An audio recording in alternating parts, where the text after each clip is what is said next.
Ya, kami dari kelompok 4 akan memaparkan hasil dari kelompok kami yang berjudul Sistem Perencanaan Pembangunan Nasional dan Daerah.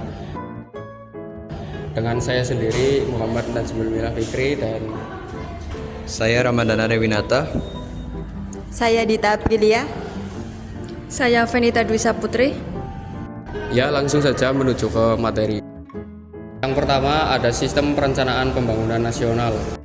Perencanaan pembangunan nasional adalah suatu mekanisme yang digunakan oleh pemerintah untuk merencanakan pembangunan nasional secara terstruktur, terintegrasi, dan berkelanjutan.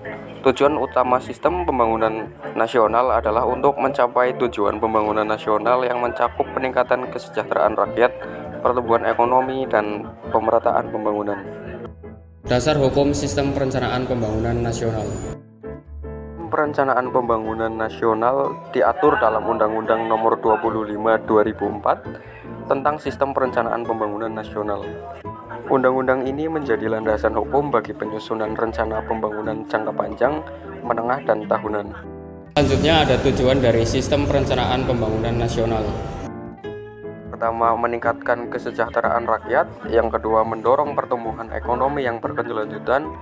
Yang ketiga, menciptakan pemerataan pembangunan antar wilayah dan antar sektor. Yang terakhir, memastikan pembangunan yang inklusif dan berkeadilan. Lalu ada prinsip-prinsip Sistem Perencanaan Pembangunan Nasional. Pertama, partisipatif, yaitu melibatkan seluruh pemangku kepentingan, termasuk masyarakat, swasta, dan pemerintah daerah. Yang kedua, transparansi, yaitu proses perencanaan yang terbuka dan dapat diakses oleh publik. Yang ketiga, akuntabilitas, yaitu pertanggungjawaban dalam pelaksanaan dan hasil pembangunan. Yang keempat, berorientasi pada hasil, fokus pada pencapaian tujuan dan sasaran pembangunan. Yang terakhir, berkesinambungan, rencana pembangunan yang berkelanjutan dari satu periode ke periode berikutnya. Lalu ada tahapan perencanaan dari Sistem Perencanaan Pembangunan Nasional. Yang pertama ada rencana pembangunan jangka panjang yang disusun untuk periode 20 tahun, berisi visi, misi, dan arah pembangunan nasional. Yang kedua, rencana pembangunan jangka menengah yang disusun untuk periode 5 tahun, merupakan penjabaran dari rencana pembangunan jangka panjang. Yang terakhir, rencana pembangunan tahunan yang disusun setiap tahun yang berisi prioritas pembangunan tahunan yang dijabarkan dalam rencana pembangunan jangka menengah. Selanjutnya, struktur sistem perencanaan pembangunan. Yaitu yang pertama ada koordinasi antar instansi yang belum optimal. Yang kedua, keterbatasan anggaran dan sumber daya. Yang ketiga, perbedaan prioritas pembangunan antar pusat dan daerah. Selanjutnya, proses penyusunan sistem perencanaan pembangunan nasional. Yang pertama ada di tingkat nasional, dikoordinasikan oleh Kementerian PPN atau Bappenas. Yang kedua ada tingkatan daerah, dikoordinasikan oleh Badan Perencanaan Pembangunan Daerah atau Bapeda di tingkat provinsi dan kabupaten atau kota. Selanjutnya, implementasi dan pengawasan sistem perencanaan pembangunan nasional. Yang pertama, ada penyusunan dilakukan melalui proses partisipatif dengan melibatkan berbagai pemangku kepentingan. Yang kedua, ada pengawasan dan evaluasi dilakukan secara berkala untuk memastikan rencana berjalan sesuai target. Yang ketiga, ada revisi. Jika diperlukan, rencana dapat direvisi berdasarkan evaluasi dan perubahan kondisi. Selanjutnya, tantangan sistem perencanaan pembangunan nasional. Yang pertama ada implementasi rencana pembangunan dilakukan oleh seluruh instansi pemerintah, baik pusat maupun daerah. Yang kedua ada pengawasan dilakukan oleh lembaga pengawasan internal dan eksternal seperti BPK dan masyarakat. Yang selanjutnya yaitu ada sistem perencanaan pembangunan daerah. Yang pertama yaitu ada pengertian perencanaan. Perencanaan adalah salah satu fungsi utama manajemen yang harus dipenuhi. Ada banyak definisi perencanaan berdasarkan perbedaan dalam perspektif, fokus perhatian, dan perbedaan dalam bidang rencana itu sendiri.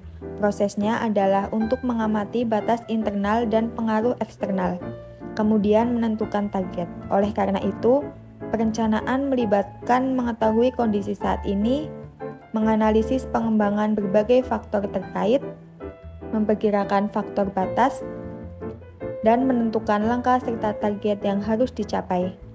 Dan ada langkah-langkah untuk mencapai tujuan ini. Rangkaian 25 proses perencanaan yang berkaitan dengan Undang-Undang tahun 2004 terkait dengan Sistem Perencanaan Pembangunan Nasional terdiri dari 5 pendekatan. Yang pertama yaitu ada politik, yang kedua teknokratis, yang ketiga partisipatif, yang keempat top down, dan yang kelima itu ada bottom up. Sesuai dengan Peraturan Nomor 54 Tahun 2010, prosedur untuk mempersiapkan, mengelola dan menilai implementasi rencana pembangunan regional. Pembangunan lokal berarti penggunaan sumber daya baik dalam kedua aspek pendapatan, peluang kerja, sektor bisnis, akses ke pembuatan kebijakan, daya saing, dan peningkatan indeks pembangunan manusia yang dimiliki untuk meningkatkan kesejahteraan. Yang kedua yaitu tujuan dari sistem perencanaan pembangunan daerah. Tujuan pembangunan daerah adalah untuk mengembangkan bakat dengan mengoptimalkan potensi sumber daya alam dan meningkatkan kualitas hidup dan sumber komunitas. Oleh karena itu, pengembangan daerah memiliki 3 fitur utama termasuk semua aspek kehidupan yang diimplementasikan dengan cara yang terintegrasi dan meningkatkan terapi mandiri masyarakat. Seperti yang dinyatakan dalam Peraturan Menteri Dalam Negeri Nomor 54 pada tahun 2010, sebuah rencana pembangunan regional adalah proses mempersiapkan tahap kegiatan di mana berbagai elemen pemangku kepentingan terlibat dalam penggunaan dan toleransi sumber daya yang ada untuk meningkatkan kesejahteraan sosial di lingkungan atau lingkungan regional dalam periode waktu tertentu. Yang ketiga yaitu prinsip-prinsip perencanaan pembangunan daerah. Berikut adalah prinsip-prinsip dalam perencanaan pembangunan daerah. Yang pertama yaitu ada pembangunan nasional dilakukan pemerintah daerah bersama para pemangku kepentingan berdasarkan peran dan kewenangan masing-masing pihak. Yang kedua, mengintegrasikan rencana tata ruang dengan rencana pembangunan daerah dan dilaksanakan berdasarkan kondisi dan potensi yang dimiliki masing-masing daerah sesuai dinamika perkembangan daerah dan nasional. Baik, untuk materi selanjutnya adalah unsur penting dalam sistem perencanaan pembangunan daerah. Yang pertama itu ada partisipasi masyarakat. Partisipasi masyarakat adalah keterlibatan aktif masyarakat dalam proses perencanaan yang sangat penting untuk memastikan bahwa pembangunan itu harus sesuai dengan kebutuhan dan aspirasi mereka. Yang kedua itu ada integrasi dan sinkronisasi. Integrasi dan sinkronisasi adalah sistem perencanaan pembangunan daerah yang harus mampu mengintegrasikan berbagai sektor dan program pembangunan, serta menyinkronkan perencanaan antar tingkatan pemerintahan. Yang ketiga itu ada transparansi dan akuntabilitas. Transparansi dan akuntabilitas adalah proses perencanaan yang harus transparan dan akuntabel, sehingga masyarakat dapat memantau dan mengevaluasi kinerja para pemerintah. Yang keempat itu ada sistem informasi. Sistem informasi adalah penggunaan sistem yang efektif yang dapat membantu meningkatkan efisiensi dan efektivitas perencanaan pembangunan. Salah satu contohnya adalah sistem informasi perencanaan pembangunan daerah atau SIMPEDA. Materi selanjutnya ada 5 tahapan sistem perencanaan pembangunan daerah. Yang pertama ada penyusunan rencana pembangunan jangka panjang daerah atau RPJPD untuk 20 tahun. Yang kedua ada penyusunan rencana pembangunan jangka menengah daerah atau RPJMD untuk 5 tahun. Yang ketiga ada penyusunan rencana kerja pemerintah daerah atau RKPD untuk 1 tahun. Yang keempat, ada pelaksanaan dan pengendalian pembangunan. Yang kelima, ada evaluasi dan pelaporan.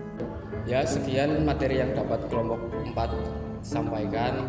Kurang lebihnya mohon maaf. Wabillahi taufiq wal hidayah. Wassalamualaikum warahmatullahi wabarakatuh.